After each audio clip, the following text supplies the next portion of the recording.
Praise the lord. దేవుని పరిశుద్ధ నామమునకు స్తోత్రములు.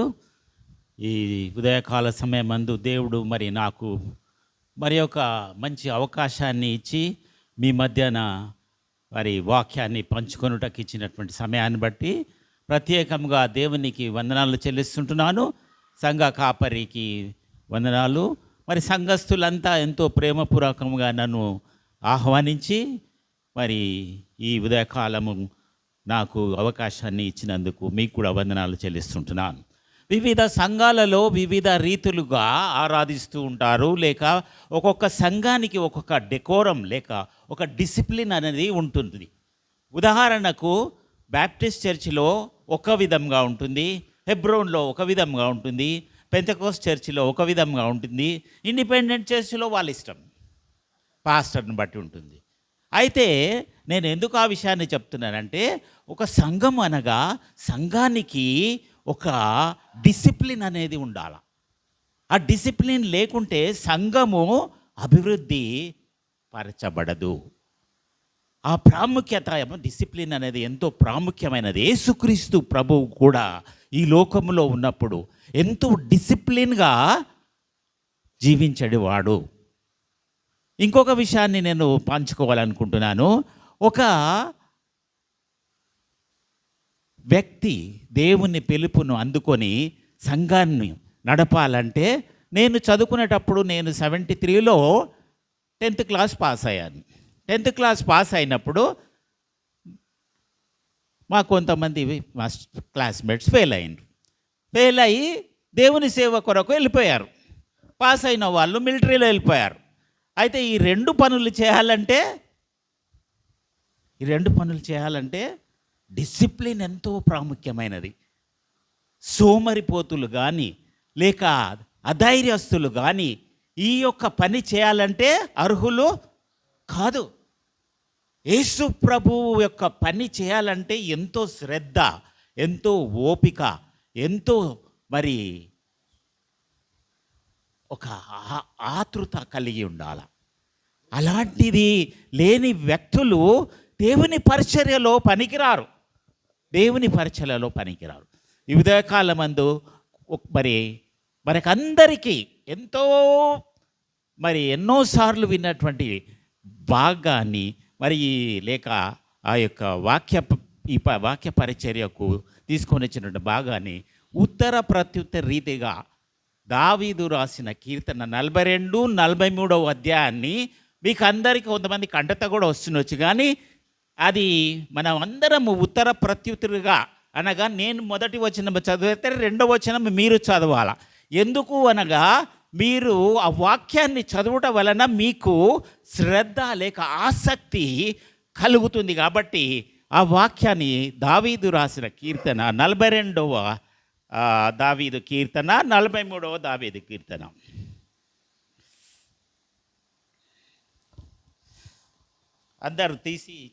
అందరూ గట్టిగా చదవాల.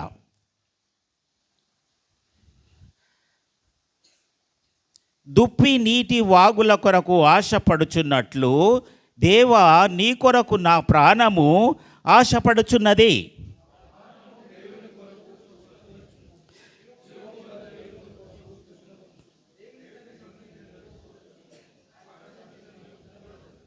నీ దేవుడు ఏమాయనని వారు నిత్యము నాతో అడుగుచుండగా రాత్రింబగలు నా కన్నీళ్లు నాకు అన్నపానములాయను.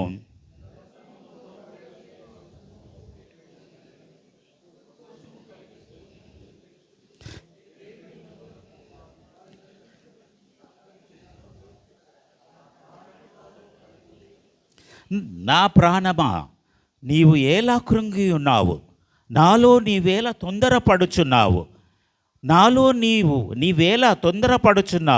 దేవుని యందు నిరీక్షణ ఉంచుము. ఆయనే నా రక్షణకర్త అనియు నా దేవుడనియు చెప్పుకొనుచు ఇంకను నేను ఆయనను స్తుతించెదను.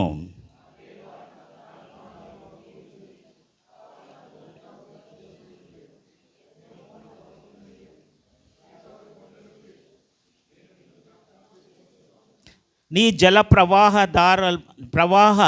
ధారల ధ్వని విని కరడు కనబడుచు కరుడును పిలుచుచున్నది. నీ అలలన్నీయు నీ తరంగములన్నీయు నా మీదుగా పొర్లి పారి యున్నవి.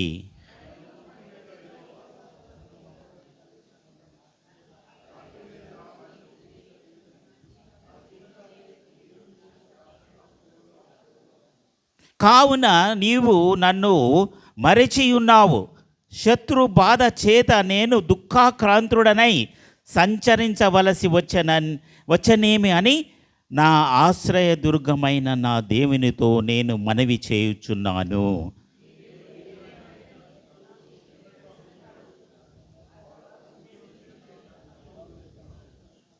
నా ప్రాణమా నీవేళ కృంగి ఉన్నావు, నాలో నీవేళ తొందరపడుచున్నావు. దేవుని యందు నిరీక్షణ ఉంచుము. ఆయనే నా రక్షణకర్త, ఆయనే నా దేవుడు. ఇంకను నేను ఆయనను స్తుతించెదను.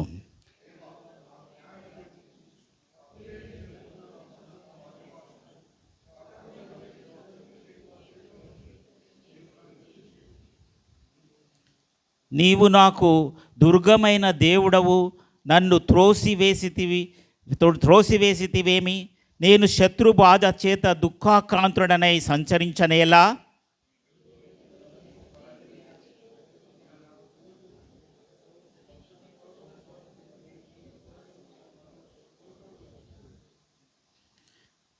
అప్పుడు నేను దేవుని బలిపీఠమునొద్దకు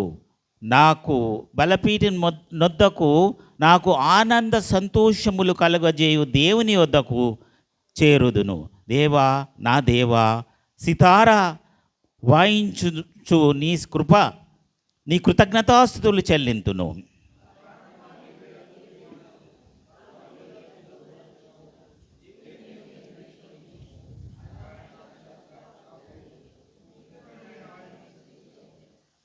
చిన్న ప్రార్థన చేసుకొని మరి వాక్యాన్ని ధ్యానించాలని కోరుకు.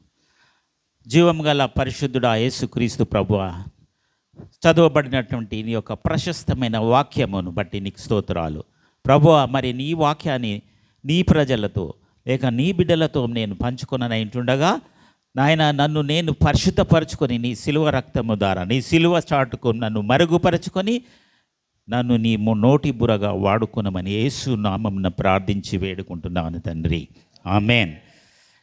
మరి ఈ వాక్యములో ఇప్పుడు చదవబడినటువంటి వాక్యములో చూసినట్టయితే దావీదు మహారాజు అయినటువంటి వాడు చాలా కృంగిపోయి ఉంటున్నాడు, చాలా దుఃఖముతో ఉంటున్నాడు, చాలా బాధలో ఉంటున్నాడు. ఎంతమంది ఈరోజు అటువంటి దుఃఖము లేక డిప్రెషన్ లేక డిస్కరేజ్మెంట్తో ఈ ఉదయకాలం ఇక్కడ ఆయన సన్నిధిలో ఉంటున్నారు. అయితే దావీదు ఎందుకు ఈ విధంగా దుఃఖపడుతున్నాడు అనే కారణాన్ని చూసినట్లయితే ఆయన ఎందుకు దుఃఖపడుతున్నాడు ఎవరైనా చెప్పగలరా?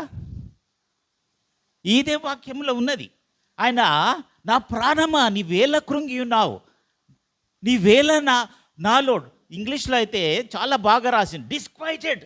నువ్వు ఎందుకు డిస్టర్బ్ అయి ఉన్నావు, నువ్వెందుకు ఇంత విభ్రాంతి లేక ఇంత చింతగా ఉన్నావని దావీదు చింతిస్తున్నాడు. రాత్రి పగలు ఆయన కన్నీరే ఆయనకు అన్నపానమైందనట. అంత దుఃఖపడుచున్నాడు. ఎందుకు? రాత్రి పగలు ఆయన కన్నీరే ఆయనకు ఒక అన్నపానముగా అయినట్లు చూస్తుంటున్నాం. అంత మంచి దావీదు, దేవుణ్ణి ఎంతో శ్రద్ధగా ఆరాధించే దావీదు ఆయన సన్నిధికి రావాలని ఎంతో ఆశపడుచు, దుప్పి నీటి వాగుల కొరకు ఆశపడుచున్నట్టు నా ప్రాణము తృష్ణగొని ఉన్నది అన్న ఉద్దేశముతో దావీదు ఆ సంఘానికి వచ్చి ఆ పరిశుద్ధ స్థలములో ఆరాధించేటప్పుడు ఆయన ఆత్మ, ఆయన యొక్క బాధ ఎందుకు ఆ విధంగా కృంగి ఉన్నది, ఎందుకు ఈ విధంగా ఉన్నది అనగా మనం ఇక్కడ చూసినట్టయితే మరి 42వ దావీదు కీర్తనలో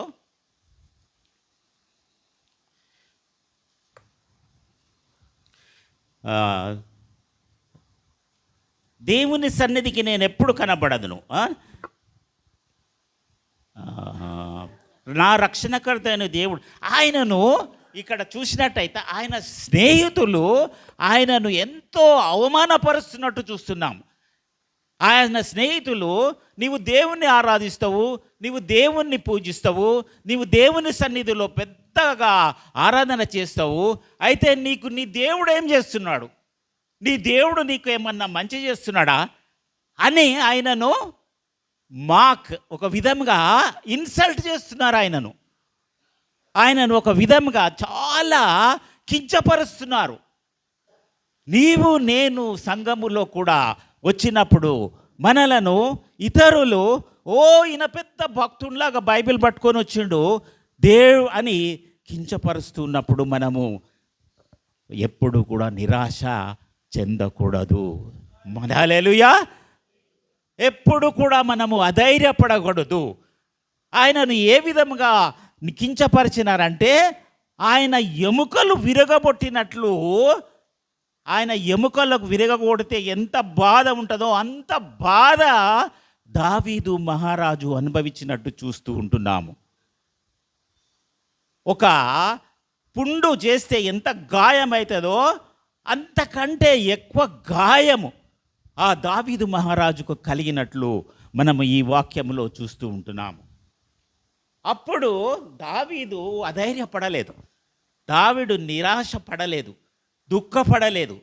ఆయన సన్నిధికి రావడానికి ఎంతో ఆతురతో కలిగి ఉన్నవాడు. తృష్ణ అనగా దప్పిక. దుప్పి ఎట్లా ఉంటుందంటే, దుప్పి చూసినరా ఎవరన్నా? జింక. దుప్పిని ఏమంటారు? జింక. అది మరి ఎక్కువ ఎంత స్పీడ్గా పరిగెత్తుతుందంటే అంత స్పీడ్గా పరిగెత్తుతుంది. అలాంటి పరిగెట్టేటప్పుడు రన్నింగ్ చేస్తున్నప్పుడు దానికి ఎంతో ఏమవుతుంది? నువ్వు నేను రన్నింగ్ రేస్లో పరిగెత్తుంటే ఏమవుతుంది? దాహం అవుతుంది. దాహము, తృష్ణ. ఆ దాహం కొన్నప్పుడు ఆ యొక్క నీటి వాగులు దానికి కనబడినప్పుడు ఎంత సంతోషపడుతుంది. నీవు నేను కూడా జీవితంలో పరిగెడుతూ ఉన్నప్పుడు మనకు శారీరక దాహము కాకుండా ఆత్మీయ దాహము కలిగినప్పుడు, దేవుని సన్నిధిలో మనము కనబడినప్పుడు, దేవుని వాక్యాన్ని వింటున్నప్పుడు, దేవుని ప్రజలతో మాట్లాడుతున్నప్పుడు, దేవుని పాటలు పాడుతూ ఉన్నప్పుడు సంఘములో మనకు ఒక విధమైనటువంటి సంతోషము సమాధానము మరి కలుగుతూ ఉంటున్నది. అందుగురించే మనము ఎంతమంది ఏ స్నేహితులైనా నిన్ను నిరుత్సాహపరిచినప్పటికీ, నిన్ను డిప్రెస్ చేసినప్పటికీ, లేక డిస్కరేజ్ చేసినప్పటికీ, నీవు ఈ సంఘములో మరి దేవుని సన్నిధిలో కనబడడానికి, if you are longing to come to the service, if you are longing, నీవు తృష్ణ కొని దేవుని సన్నిధిలో కనబడుటకు వచ్చినట్లయితే నీకు సంతోషము, సమాధానము, మరి ఎంతో జాయ్ కలుగుతున్నది. నీవు సంఘములో నీవు ఆయనను స్తుతిస్తున్నప్పుడు, ఈ ఉదయకాల ఆరాధనలో దేవుని పాడి ఎంతగా స్తుతించారు, అది దేవునికి మహిమ కలగజేసేటట్టు చేసినాము. మరి మనము కూడా మనలో ఆనందము, సంతోషము కలిగినట్టు చూస్తూ ఉంటున్నాము.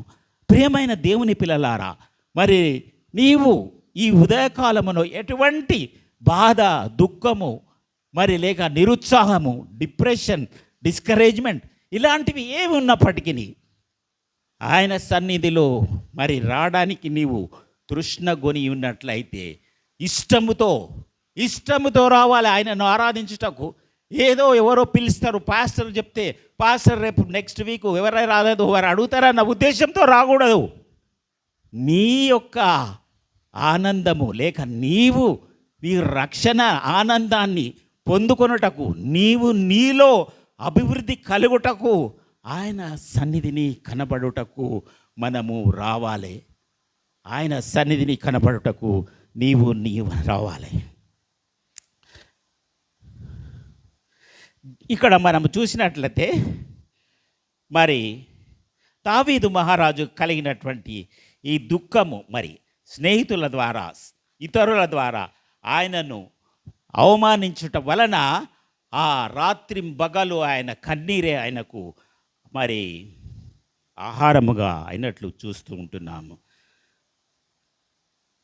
10వ వచనం చదవండి. 42వ అధ్యాయం 42వ కీర్తన 10వ వచనము. నీ దేవుడు ఏమాయనని నీ దేవుడు ఏమాయనని నా శత్రువులు దినమెల్లా అడుగుచున్నారు. నా శత్రువులు దినమెల్లా అడుగుచున్నారు.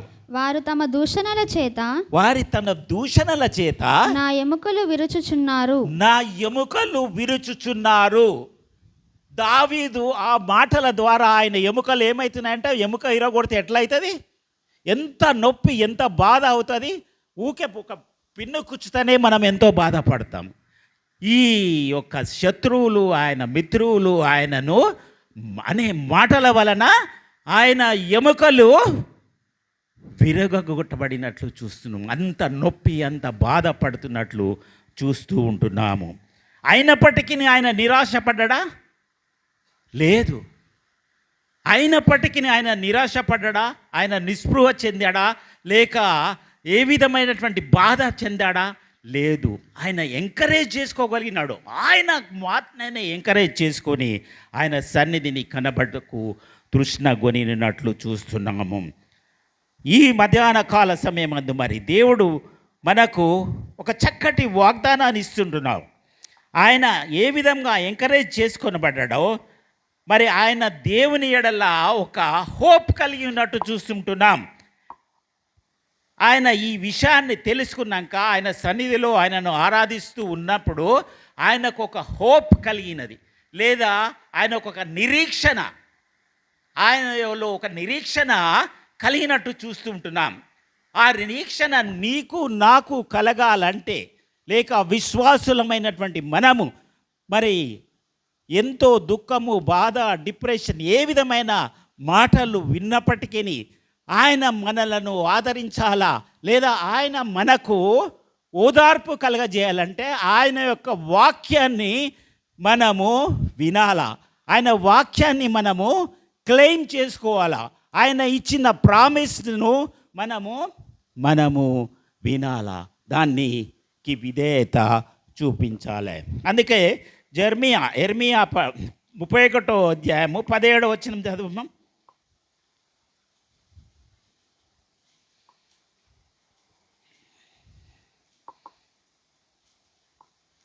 ఇర్మియా 31:17 వచనము.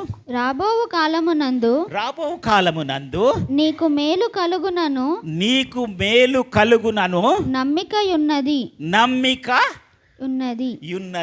నీ పిల్లలు తిరిగి తమ స్వదేశమునకు వచ్చెదరు.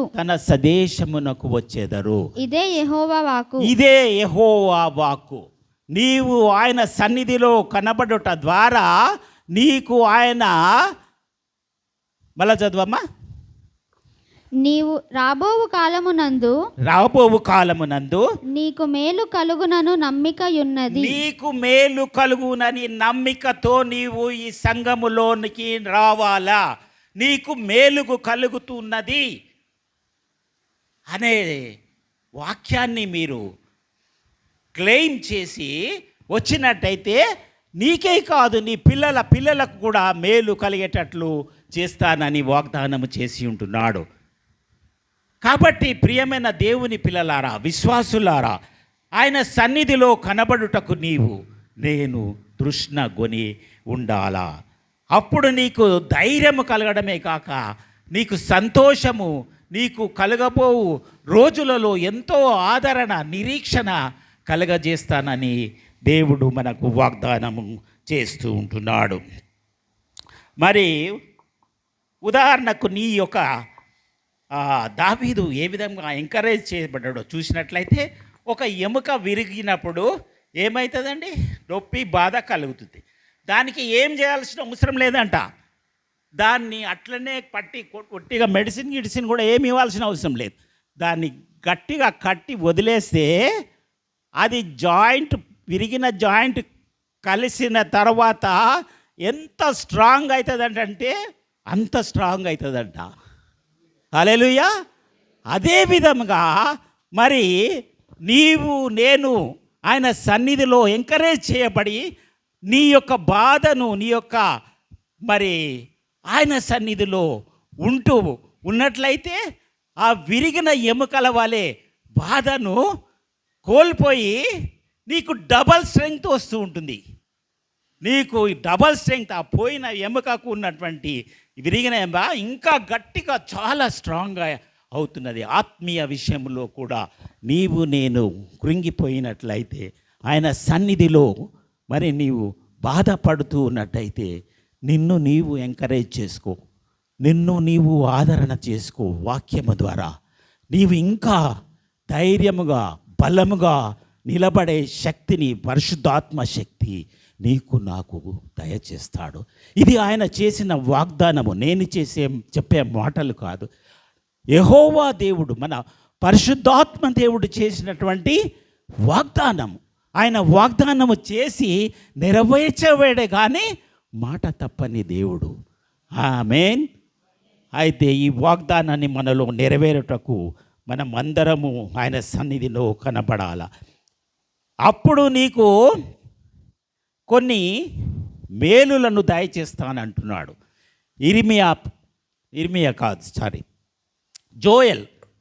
యోవేల్ ప్రవక్త 2వ అధ్యాయము 18వ వచనము నుంచి 32వ వచనం వరకు దీంట్లో చూసినట్టయితే, ఆయన సన్నిధికి నీవు తృష్ణ కొని కలిగి వచ్చినట్లయితే నీకు కలిగేటటువంటి కొన్ని మేలులను మీతో పంచుకోవాలని కోరుకుంటున్నాను.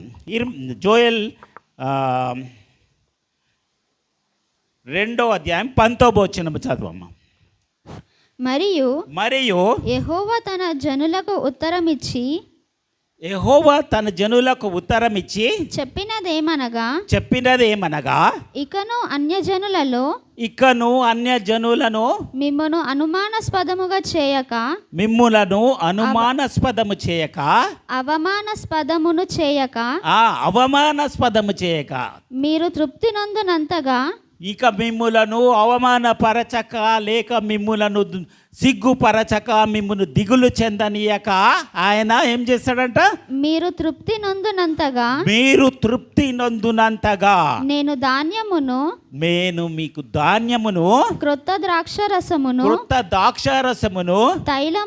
తైలమును మీకు పంపించెదను. ఎంత మంచి వాగ్దానం చేస్తున్నాడండి. నీకు దేవుని యందు నమ్మిక ఉంచినట్లయితే నిన్ను అవమానపరిచినప్పటికీ, నిన్ను ఏ విధమైనటువంటి సిగ్గుపరిచినప్పటికీ ఆయన ఆత్మతో నింపుతానంటున్నాడు. ఆయన పరిశుద్ధాత్మతో నింపుతానంటున్నాడు. ఆయన మిమ్మలను సంతోష ఉత్సాహ ధ్వనులను మీ హృదయములో నుంచి వెలిగించేటట్లు చేస్తానంటున్నాడు. యేసు నామమునకే మహిమా స్తుతులు కలుగును గాక. హల్లెలూయా, హల్లెలూయా, హల్లెలూయా, ఆమేన్.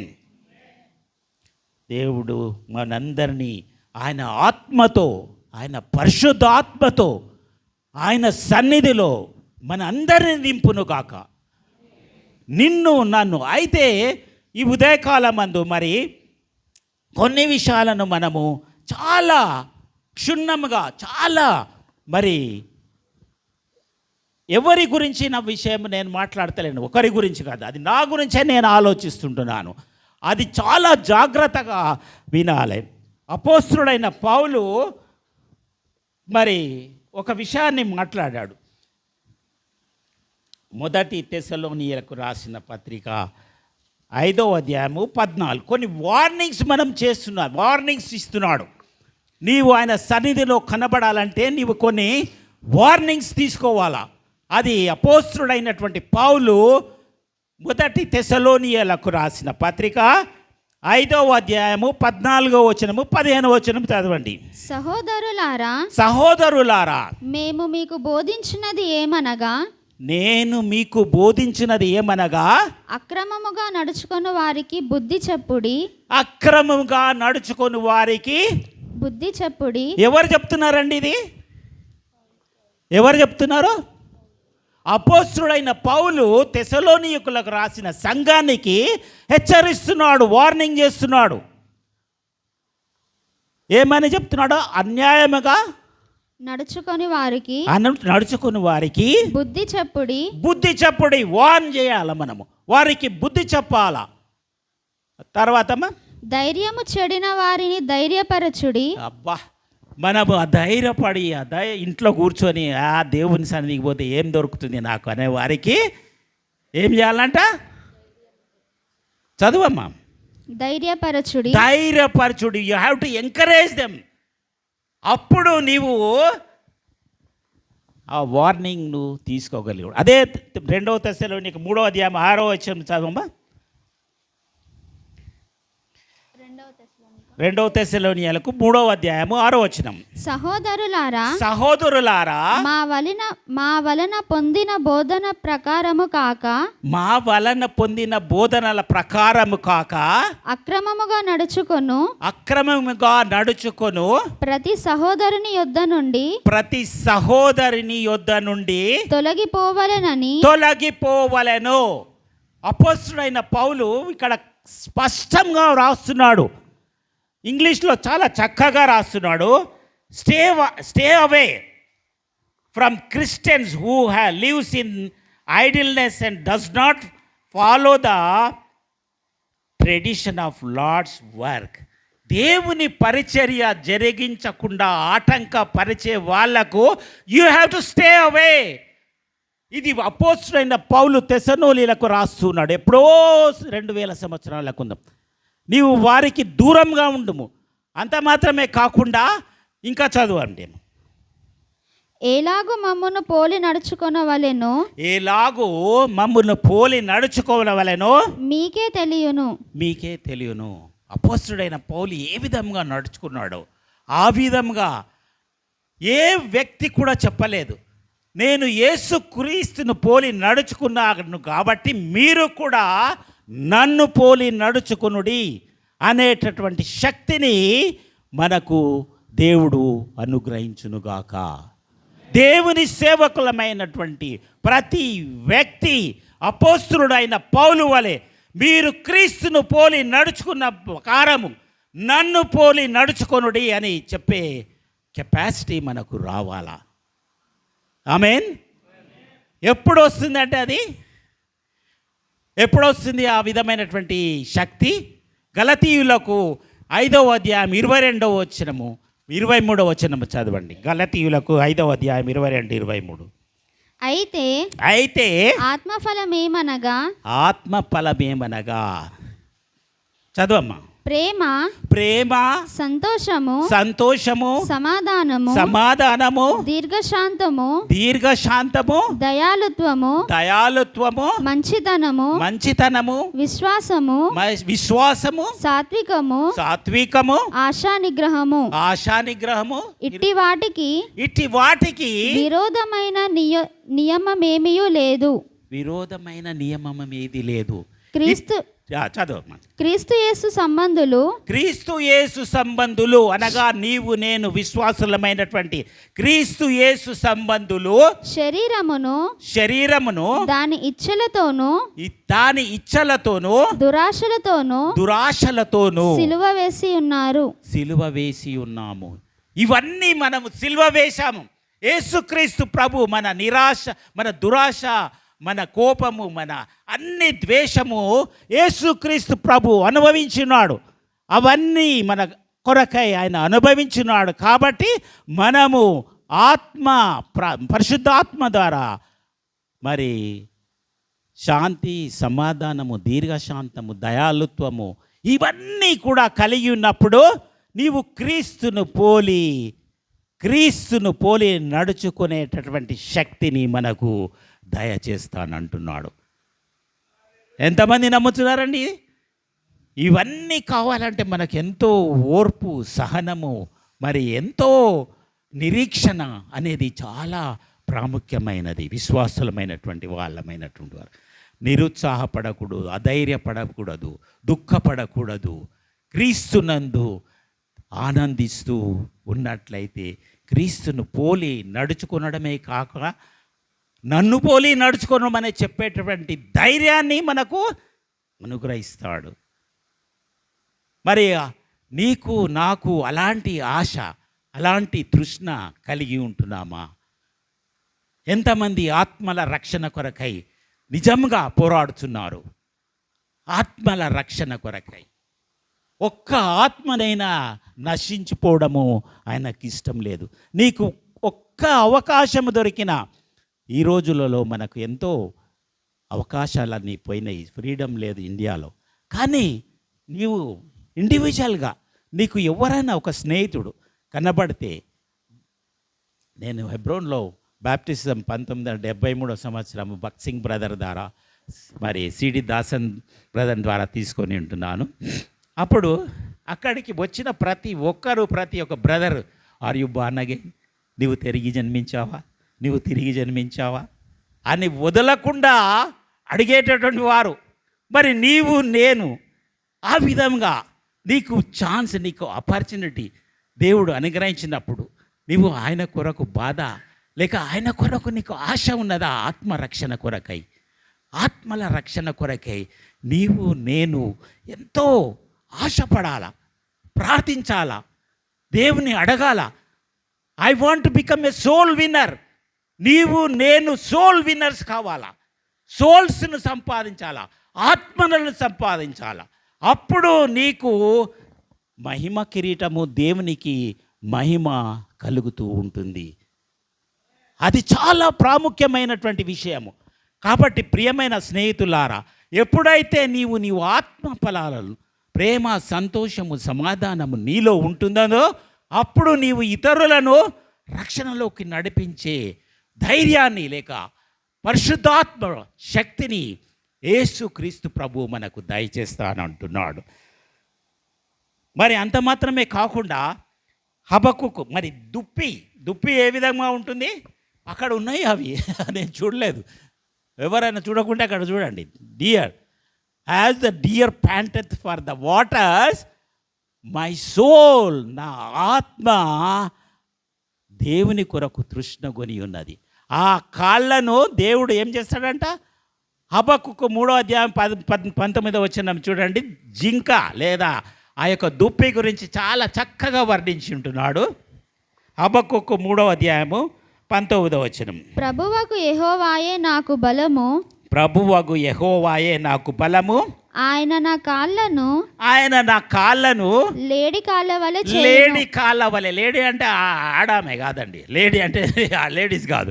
లేడీ ఏంటి తెలుగులో? దుప్పి లేక జింక. చక్కని పాట ఉంది కదండి. ఏం శామ్యూల్ బ్రదర్ పాడు.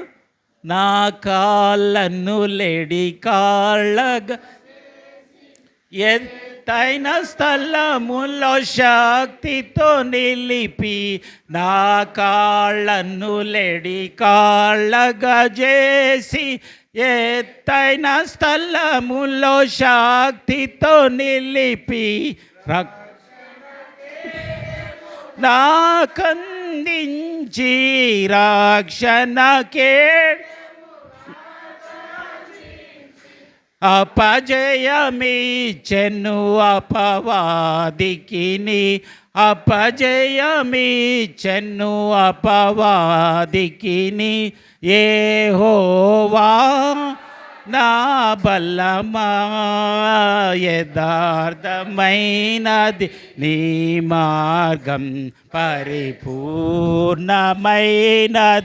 నీ మార్గం. యెహోవా. ఈ లోకములో జీవించినంత కాలము మనకు శ్రమలు, నిరుత్సాహము, అధైర్యము కలుగుతున్నది. అయినప్పటికీ మనము ధైర్యము తెచ్చుకునే వాళ్ళ. ఒక చిన్న ఉదాహరణ చెప్పి ముగిస్తాను. ఒక చిన్న పాప, 4-5 ఏళ్ళ పాప ఏరోప్లేన్లో ప్రయాణిస్తున్నది. అందరూ కూర్చొని ప్రయాణిస్తుంటే, ఏరోప్లేన్లో ఎంతోమంది ప్రయాణించిన వాళ్ళు ఉంటున్నారు. కానీ బ్రదర్ రవి ఎన్ని దేశాలు తిరిగారు బ్రదర్? అయితే నేను చాలా భయపడతా ఏరోప్లేన్లో పోవాలంటే. ఫస్ట్ టైం నేను ఏరోప్లేన్లో వెళ్ళినప్పుడు సింగపూర్ ఎయిర్లైన్స్ అప్పుడు చాలా మంచి ఫ్లైట్స్. మీరు సింగపూర్ ఎయిర్లో పోతే చాలా సంతోషం, చాలా హ్యాపీ ఉంటుంది, చాలా కాన్ఫిడెన్స్ కూడా ఉంటుంది, చాలా ధైర్యం కూడా ఉంటుంది. తిక్క ఫ్లైట్స్, ఇండియన్ ఎయిర్లైన్స్ లేక మలేషియన్ ఎయిర్లైన్స్ వచ్చిన నా 2 బ్యాగులు పోయినాయి వచ్చేటప్పుడు. అయితే ప్రయాణం చేస్తున్నప్పుడు ఫ్లైట్లో చాలా భయం వేస్తుంది కొన్నిసార్లు. ఎట్లా అంటే ఈ గాలి విసిరినప్పుడు ఫ్లైట్ టర్బులెన్స్ ఇటు ఇటు అయిపోతుంటుంది. దౌడు ఎప్పుడు పడిపోతుంది అన్నటువంటి భయం వస్తుంటుంది. టర్బులెన్స్. అప్పుడు ఆ పైలట్ ఇమ్మీడియట్గా వార్న్ చేస్తాడు, సీట్ బెల్ట్స్ తప్పక పెట్టుకోండి, సీట్ మీద నుంచి లేవద్దు, సీట్ని ముందరికి పెట్టుకోండి, లైఫ్ జాకెట్ రెడీగా పెట్టుకోండి అని వార్న్ చేస్తుంటాడు. చాలా భయం అవుతుంది. అయితే ఈ ఒకసారి ఏమైందంట, ఈ యొక్క ఏరోప్లేను చాలా కంట్రోల్ లేకుండా తప్పిపోయిందంట. ఇక ఈ కంట్రోల్ తప్పిపోతే ఇంకేమైతే పడిపోవాల్సిందే. అందరూ భయంతో వణుకుతూ, అక్కడ ఉన్న ఫ్లైట్లో ఉన్న వాళ్ళంతా భయము వణుకుతూ ఉంటుంటే వాళ్ళు దేవునికి ప్రార్థన చేస్తూ ఏడుస్తూ ఉన్నారంట. ఒక వ్యక్తి 4-5 ఏళ్ళ చిన్న పాప మంచిగా ధైర్యంగా కూర్చున్నదంట. అయితే అక్కడున్న ఎయిర్ హోస్టెస్ ఉంటే వాళ్ళ పక్కన, ఏంటమ్మా నీకేం భయం లేదా, మరి ఏరోప్లేన్ కింద పడిపోతుంది, నీకేం భయం లేదా అని అడిగినంట. అంటే ఏం చెప్పింది ఆమె ఏం చెప్పింది, నాతో కూడానా ఏం చెప్పింది అనుకుంటారు? ఈ ఏరోప్లేన్ నడిపించేవాడు మా డాడీ, కాబట్టి నాకేం భయం లేదు, ఏరోప్లేన్ కింద పడకుండా కాపాడుతాడు. నీవు నేను ఈ లోకమనే సముద్రములో మరి ఎంతో భయము దుఃఖముతో లేదా ఒడిదుడుకులతో ఉన్నప్పుడు మన నాయకుడు ఎవరు, మన పైలట్ ఎవరు? యేసయ్య మనతో ఉంటాడు. ఆమేన్. యేసయ్య మనతో ఉంటాడు కాబట్టి మనము ఎప్పుడునూ అధైర్యపడకూడదు, మనము చింతించకూడదు. ఆ పాప చెప్పిన మాటకు అందరూ ఎంత సంతోషం అయిపోయినదంటే వాళ్ళకు ఎవరు చెప్పగలుగుతారు ఆ పాపకు అంత ధైర్యాన్ని. మా డాడీ దీనికి పైలట్ కాబట్టి నాకు ఏం బాధగలేదు, నాకేం భయం లేదు, నాకేం చింత లేదు. దేవునికి మహిమ కలుగును కాక. ప్రియమైన స్నేహితులారా, ప్రియమైన దేవుని పిల్లలారా, నిరుత్సాహపడకండి, అధైర్యపడకండి. మరి ఎన్నో అవమానాలకు, ఎన్నో మరి టాంటింగ్, స్కాఫింగ్ అని తెలుగు ఇంగ్లీష్లో టాంటింగ్ అంటే ఉట్టిగానే సూటిపోటి మాటలతో పొడుస్తూ ఉంటారు. అటువంటి నీవు అది ఎవరిని, దేవుని గురించి, నీకు దేవుని నమ్ముకున్న బిడ్డవు నీవు, నీకెందుకు అపాయంగా అయిందయా, నీకెందుకు ఈ బాధ కలిగిందయా అని బాధిస్తున్నప్పుడు దావీదును జ్ఞాపకం చేసుకుందాం. దావీదు ఏ విధంగా ఆయన సన్నిధిని కనబడాలని ఆశ కలిగి ఉంటున్నాడో, ఏ విధంగా తనకు తాను ధైర్యపరుచుకున్నాడో, ఆయన సన్నిధిలో మరి శాంతి సమాధానాలు దొరుకుతాయని అనుకున్నాడో, నీవు నేను ఆ ఉద్దేశంతో, ఆ ఆశతో, ఆ తృష్ణతో నీవు ఆయన సన్నిధిలో కనబడతాడంటే నీకు శాంతి సమాధానమే కలగడం గాక నీకు నిరీక్షణను, నీకు విశ్రాంతిని కూడా కలగజేస్తానని అంటున్నాడు. అయితే ప్రియమైన విశ్వాసులారా, మనము ఎల్లప్పుడూ దేవుని యందు ఆనందించాలి. ఇశ్రాయేలీల ప్రజలు మరి కొన్ని దినాలలో ఆ యొక్క యోర్దాను లేదా ఈజిప్ట్ నుంచి కనానుకు ప్రవేశించాలి. కానీ దేవుడు ఎన్ని దినాలను వాళ్ళని నడిపించాడు? 40 సంవత్సరాలు. 40 సంవత్సరాలు. ఎందుకు? వారి యొక్క రెబెలియన్ స్పిరిట్ లేక వ్యతిరేకత, వారిలో హృదయములో మరి ఒక విధమైన కాఠిన్యము ఉన్నందువలన వారిని చక్కదిద్దుటకు వారిని 40 సంవత్సరాలు మరి ఆ అరణ్య ద్వారముగా నడిపినట్లు చూస్తున్నాం. ఆమేన్.